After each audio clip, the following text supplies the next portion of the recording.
ఈ question law of conservation of energy అనే topic నుంచి ఇచ్చాడు. ఏమిచ్చాడంటే 2 బ్లాక్స్ ఉన్నాయి. 10 కేజీ, 5 కేజీ. ఇనిషియల్‌గా 10 కేజీ బ్లాకు V1 స్పీడ్‌తో ట్రావెల్ అవుతాంది.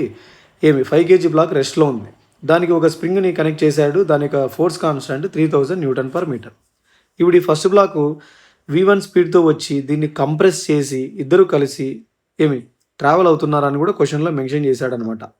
అయితే ఈ కాన్స్టాంట్ కంప్రెషన్ వాల్యూ ఎంత అని అడుగుతున్నాడు క్వెషన్‌లో. ఓకేనా. ఇనిషియల్‌గా దీనికి ఒకటే ఎనర్జీ ఉన్నింది. అది కూడా kinetic energy ½ m1v1 square. Collision జరిగిన తర్వాత దీన్ని కంప్రెస్ చేసింది కాబట్టి ½ kx² స్టోర్ అవుతుంది.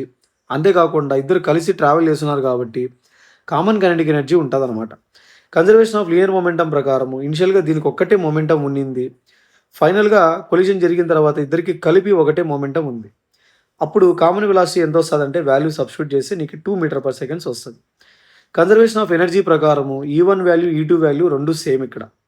E1 ½ mv1 square m1v1 square, E2 అంటే ½ kx² plus ½ m1 plus m2 into vc square.